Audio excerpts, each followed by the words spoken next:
It is 1 a.m. in New York, noon in Bangkok, and 2 on a Friday afternoon here in Seoul. I'm Moon-Geun-young, your headlines at this hour. 1 month ago today, Korea experienced one of the worst maritime accidents the nation has ever seen. The search for the missing continues, and the investigation into the ferry operator's de facto owner takes a turn. All those vying for the nearly 4,000 seats up for grabs in the June 4th local elections make their candidacies official on this Friday. Voter turnout is expected to play a critical role in the outcome. And the mine disaster in Turkey has claimed nearly 300 lives and counting.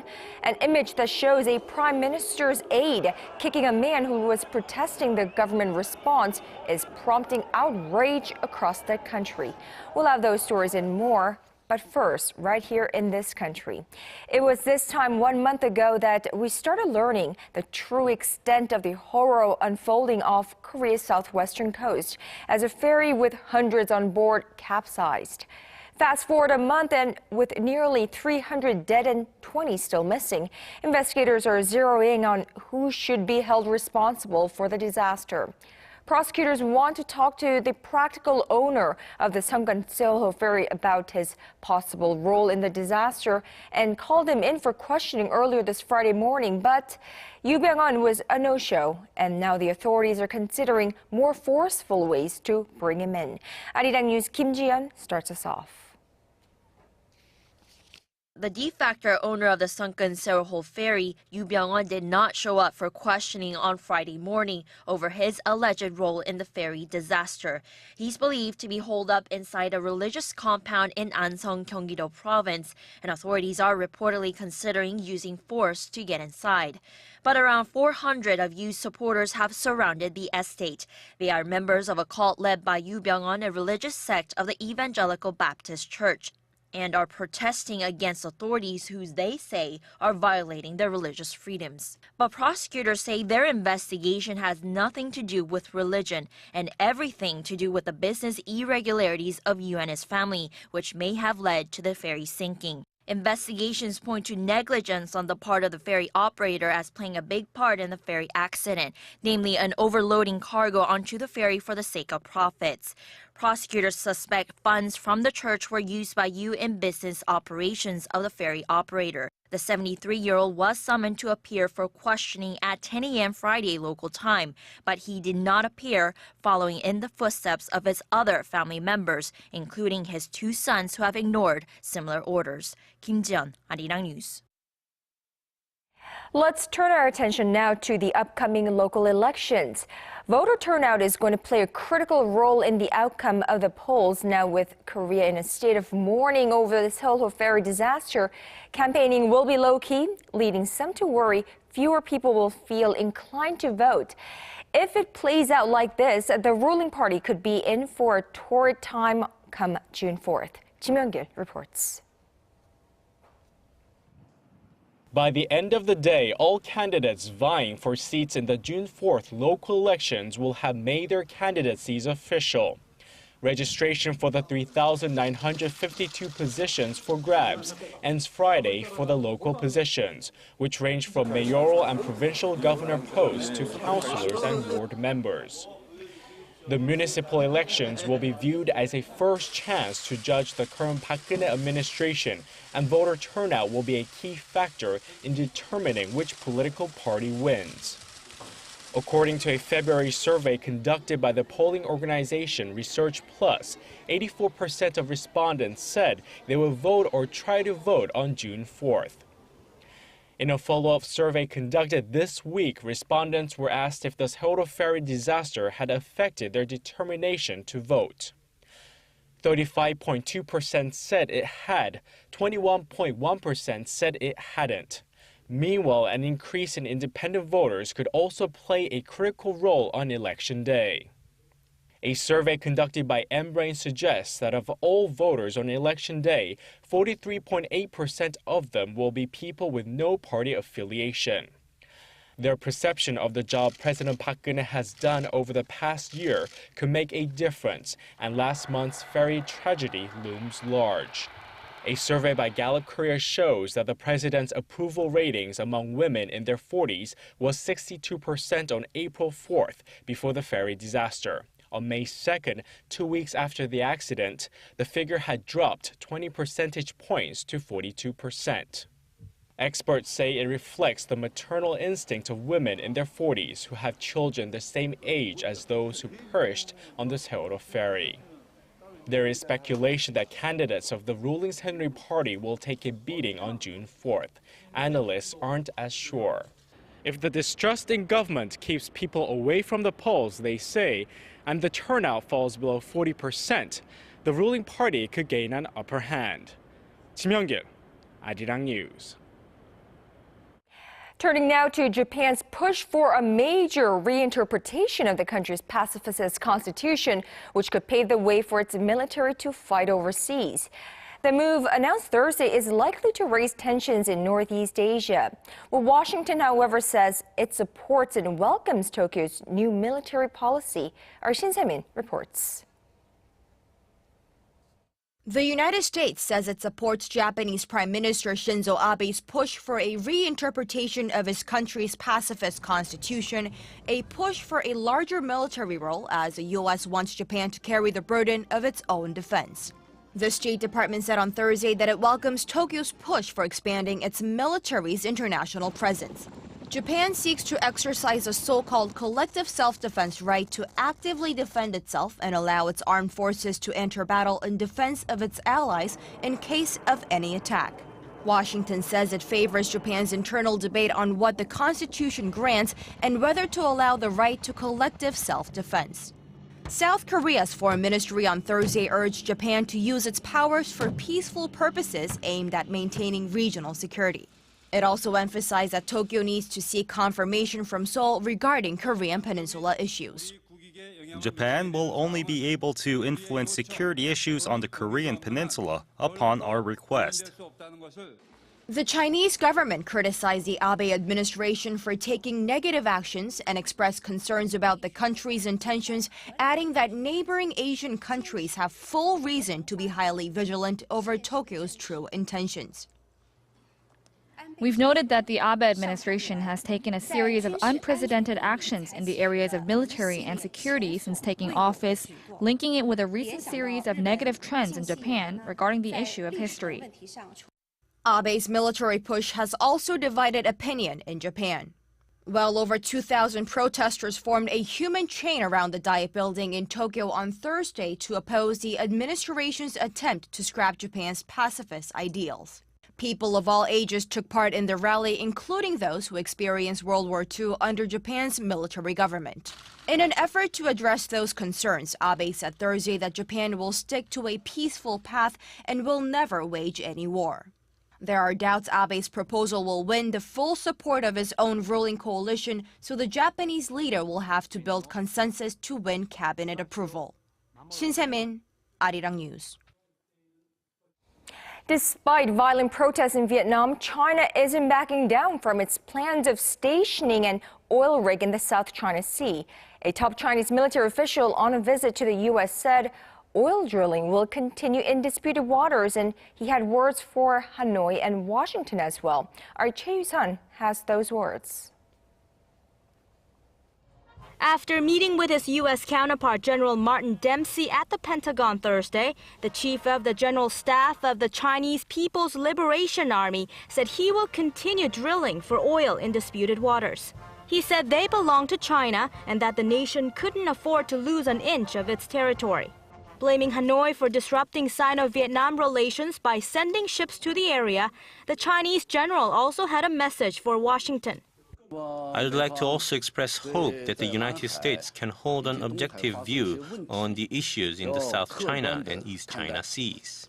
Fang also criticized U.S. President Barack Obama's strategic military rebalancing in Asia for giving some countries in the region leverage to make territorial claims in the seas. The chairman of the Joint Chiefs of Staff during the talks said the so-called pivot to Asia was necessary to protecting regional peace and stability amid mounting security threats from North Korea. We also discussed the tensions in the South China Sea and how provocative actions can lead to confrontation. These issues need to be resolved through dialogue and international law.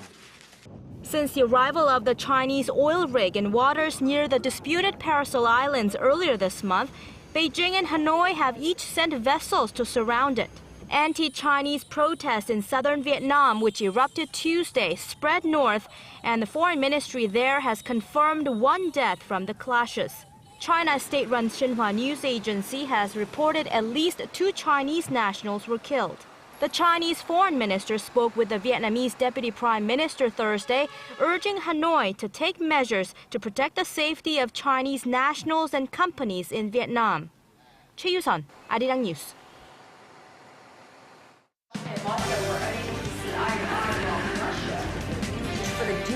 All of the day's important events close to home and around the world. Join Moon Gon-yong live from Seoul. Mobile shopping market for the dual use of the Korean name East Sea and Japanese name Sea of Japan in school textbooks in the state of Virginia. The sorrow and anger in Turkey is palpable. 4 days after an explosion at a mine, there's no news of any more survivors. The death toll now stands at 283, and at least 140 others are believed to be trapped inside. While the dead are being buried, protests against the government are breaking out across the country. Our Kwon So-hwa has this report. As the death toll from the worst mining accident in Turkey's history moves closer to 300, a wave of sorrow and anger is sweeping the country. The first funerals of victims were held in a local cemetery near the accident site as excavators were digging new graves. The whole nation is in mourning, and the outrage against the government is growing over its indifference to poor safety conditions. The company calls the inspectors and they come. The mining company shuts down the shaft they work in, tells the inspectors it's not being used, and that's it. Once the inspectors are gone, they reopen that shaft. They should hold inspections unannounced. Thousands of Turkey's major trade unions have joined in a 24-hour strike, and clashes broke out in the country's third-largest city of Izmir, 120 kilometers from Soma, where the ill-fated mine is located. Police used water cannons and tear gas to break up demonstrations. A union boss there was said to have been hospitalized. Newly released images are also fueling the outrage. A photo of one of Prime Minister Recep Tayyip Erdogan's aides kicking a protester as he's being held down by Special Forces police triggered a firestorm of anti-government sentiments. Local newspapers published the pictures, citing him as a deputy chief of staff, and reported that the incident began when the protester had kicked a vehicle in Erdogan's convoy on Wednesday. The disaster has given fuel to an already outraged segment of the Turkish population, upset over corruption allegations surrounding the prime minister and those closest to him. Prime Minister Erdogan earlier tried to defend his government by pointing out that such disasters occur everywhere. Meanwhile, Turkey's President Abdullah Gül visited Soma on Thursday and said the mine tragedy is a sorrow for the whole Turkish nation. Rescue efforts continue, but as the days pass, the hope for finding any survivors is gradually fading. Kwon So-hwa, Arirang News. We briefly mentioned about this before, but anti-China protests in Vietnam have led to at least one person being killed and dozens more injured. Clashes at a steel mill in central Vietnam are to blame. They broke out of protests against a Chinese oil rig that has been deployed in an area of the South China Sea claimed by both Vietnam and China. Beijing vowed Thursday it would continue to drill for oil at the rig, while Vietnam has demanded its removal, sending ships to the area in response. Now, on a different note, the lifespans of people all around the world are increasing, going up, and thanks largely to development in modern medicine. According to the latest World Health Organization figures on life expectancy, Korean women are now expected to live to the age of 84, ranking 8th in the world. Our Kim Ji-yeon has the details. People around the world are living longer, with the average global life expectancy rising about 6 years over the last 2 decades. According to an annual report by the World Health Organization, girls born in the year 2012 can expect to live to the age of 73 and boys to 68. South Korea saw the largest rise in life expectancy among high-income nations. The average for Korean women was 84.6 years, and for men it came to 78 years. This is up 9 and 10 years respectively from 1990. As for North Korea, the life expectancy over the same period remained unchanged at 73 for women and 66 for men. By gender, Japan had the highest life expectancy among women at 87 years, followed by Spain, Switzerland, and Singapore. Korea came in 8th on the list. As for men, Iceland came out on top with a life expectancy of 81 years, trailed by Switzerland and Australia. Korean men failed to crack the top 10. On the other end of the spectrum, nations in sub-Saharan Africa had the lowest life expectancy in the world. The figure stands below 55 years in 9 countries. Margaret Chan, the Director General of the WHO, attributed the rise in global life expectancy to fewer deaths of children under the age of 5. However, she pointed out that there is still a major divide between rich and poor, and that people in high-income countries have a much better chance of living longer.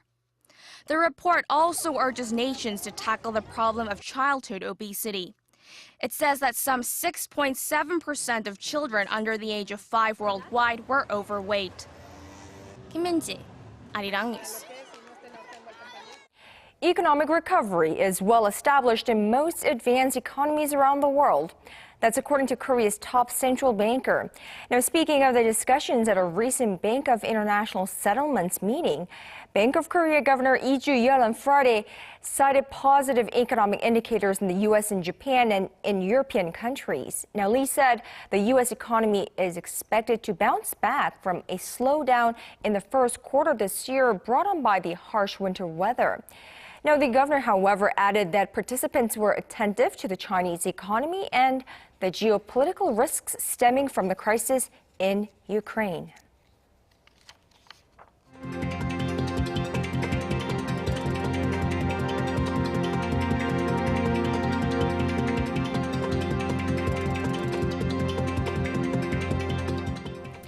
The Jeonju International Film Festival may have ended last week, but the world's biggest showcase of new cinema has only just begun. Well, Wednesday marked the opening of the 67th Cannes Film Festival as stars, filmmakers, the biggest movers and shakers in world cinema descended on the Croisette in the south of France.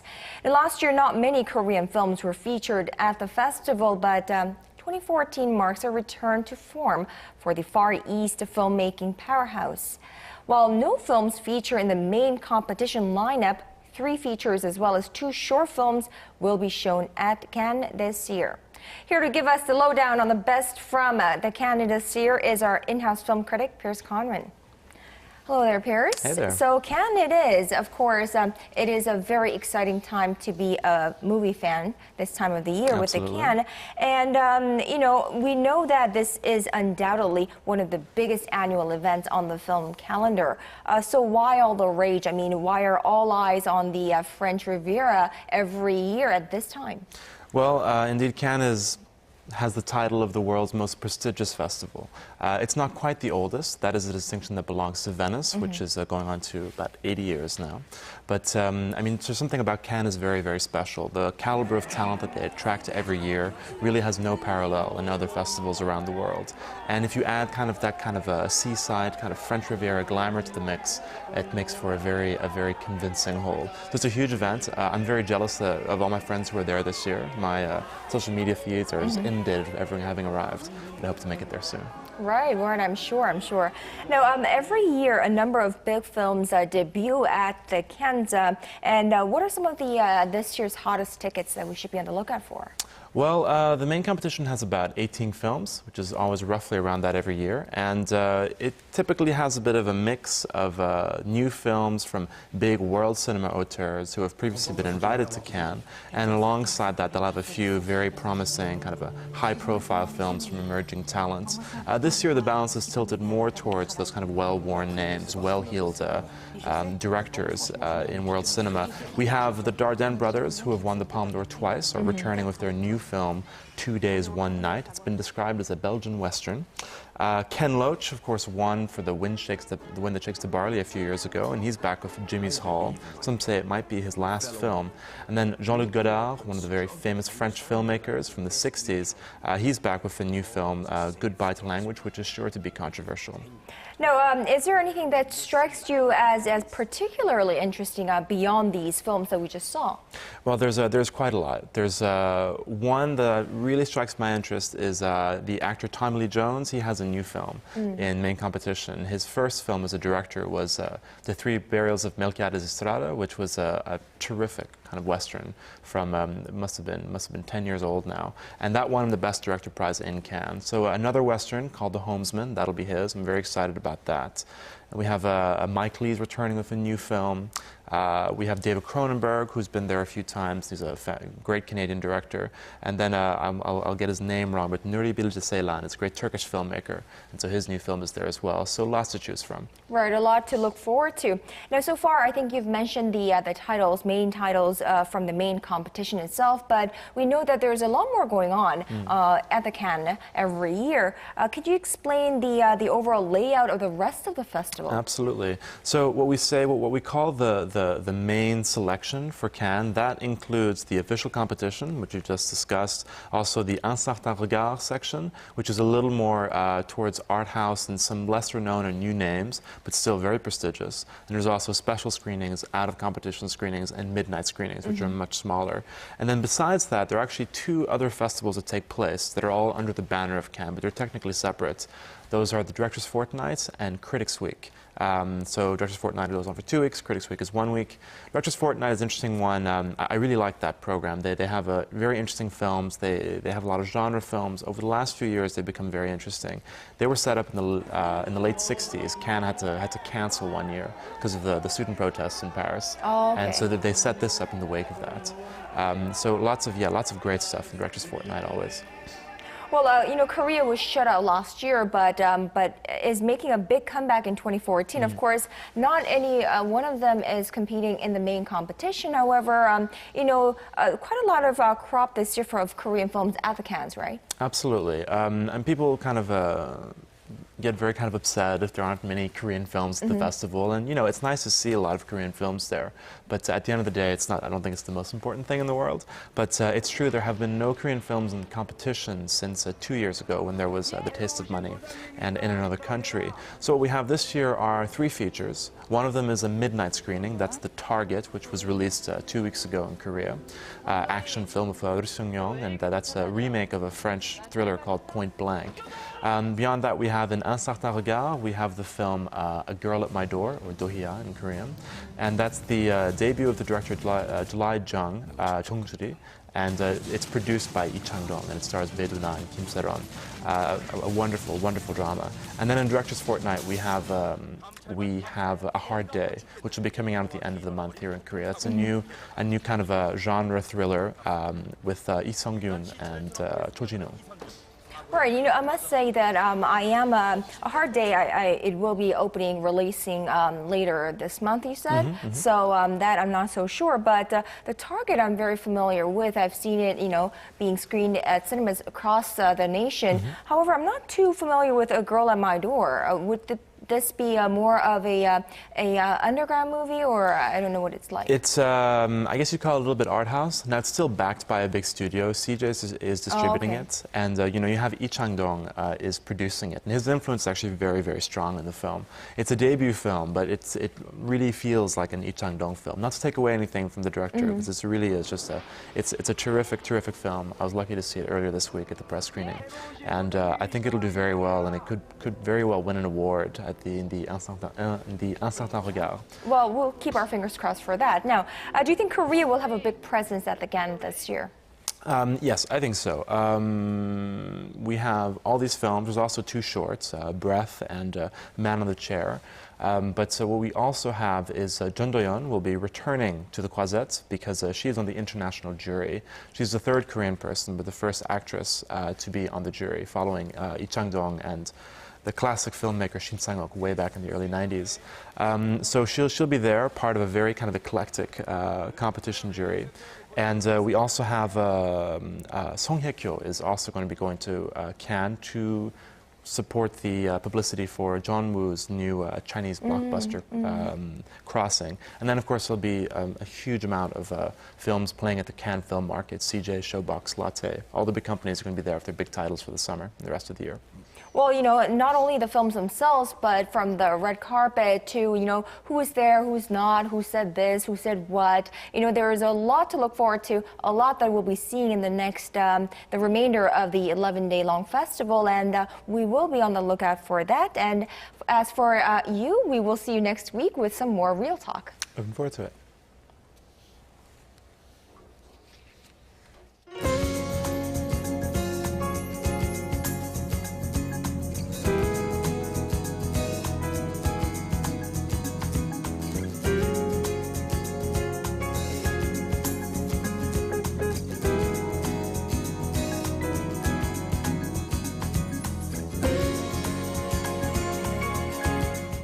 And that's just about all from me at this hour. Check back in again at 4 p.m. Korea time.